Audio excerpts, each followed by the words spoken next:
We've all heard whispers and rumors of the upcoming Transformers 1 movie, but is it going to disappoint fans and collectors alike? We're going to explore all that and do some speculation this week on Transformers Talk Raw.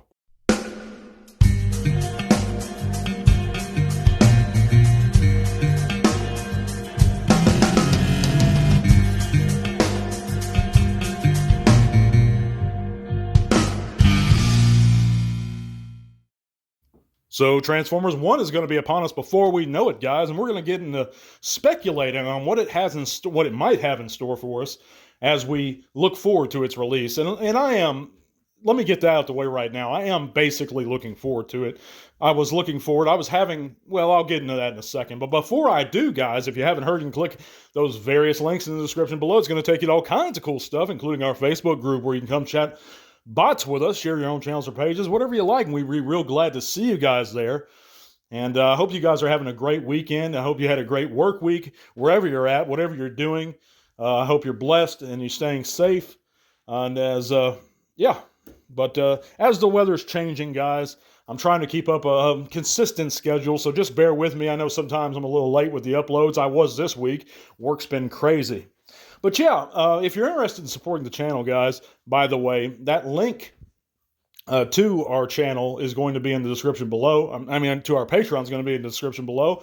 And there's two tiers there, guys, $1 tier and a $3 tier, if you're interested in supporting the channel at all, helping us upgrade our equipment, help keeping the podcast going strong and being a weekly event, something to look forward to. It's not much, but a little thing to look forward to. Or if you just enjoy, please help support the channel by liking this video. It helps me out a great deal, and it doesn't, come out of your wallet at all. But I'm going into Transformers 1 with high hopes, but I'm skeptical. I'm hesitant to go full in with all my hopes because every live action film has disappointed me pretty much. There were things I liked about Transformers 2007. We know Michael Bay is the executive producer of Transformers 1. We know they're taking a lot of cues, or at least this is my speculation anyway, guys. They're going to be taking a lot of cues from the IDW books. Visually, it looks a lot like the War for Cybertron games, and to some, that's not a bad thing. To myself, I'm kind of indifferent to it.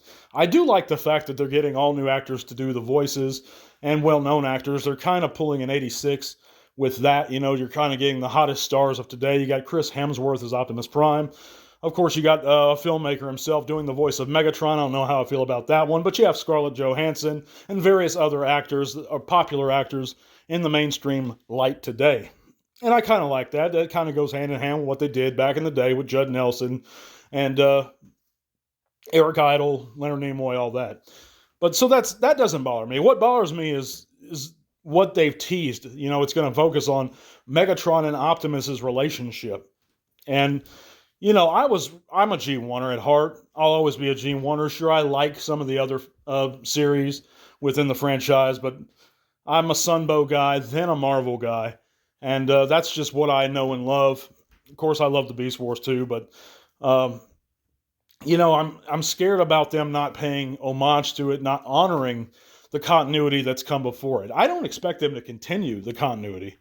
I don't even expect them to emulate it, but you're already taking cues. Let's face it, guys. IDW took cues from G1 continuity because G1 is what built up the basis for everything that came to follow it. The Beast Wars would not have been the same without G1. Nothing would have been established without G1. So everything's taking cues or took cues from G1 eventually. You guys know what I mean. But anyway, I'm just worried that they're just going to just completely ignore it, just go total IDW on it. And I'm not a huge fan of the IDW books, the origins for Megatron. They tried to make him into this Spartacus-like figure, and I believe that Megatron should have rose to the ranks of the Decepticons based purely off his military prowess and not so much his physical might. Or not even so much, I don't like the fact that him and Optimus in certain series and certain within the franchise were buddies at one point. I'm used to them being mortal enemies from the beginning. He actually deceived Orion Pax and fooled him and then betrayed him. It was always part of it, and it took like 10 minutes for him to do that. So I like the War Dawn origins of Megatron and Optimus. And I thought that was very fitting, and I thought that's how it should have always remained. for those characters.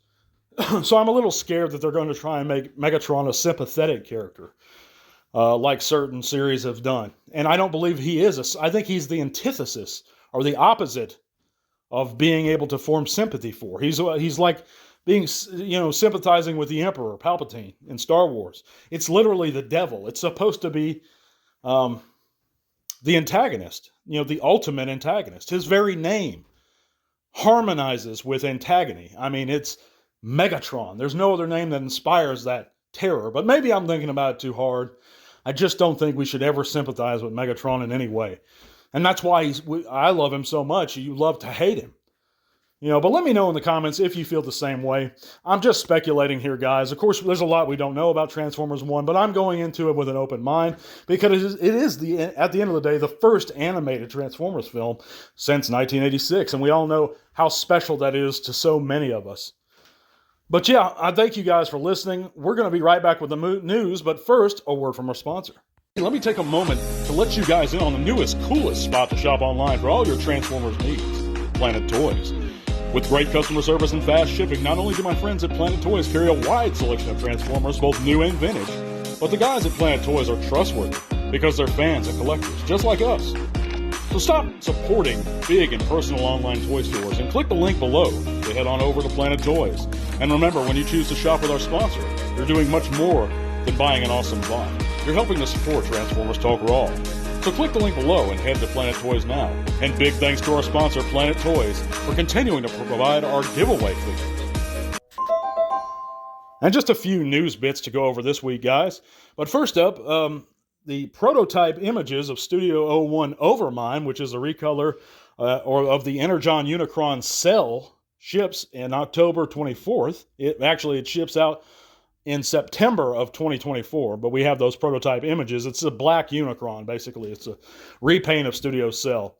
And he looks great. I don't care what color he's in. This figure looks fantastic to me. I think it's leaps and bounds better in robot mode than HasLab's offering. People say, well, he's smaller. Well, I mean, he's like 22 inches, I believe. He's huge. He's as big as a Titan, any Titan. He's actually, so how big do you need him to be? And you can't, for $300, I'll take that deal all day. I think this figure is a much better choice than the HasLab Unicron. Even in black, I think he's a better choice. But let me know what you guys think. But moving on, via London's MCM, Hasbro has announced, or they're going to announce reveals for the Studio Series line. Likely it's going to be Wave 1 or 2024.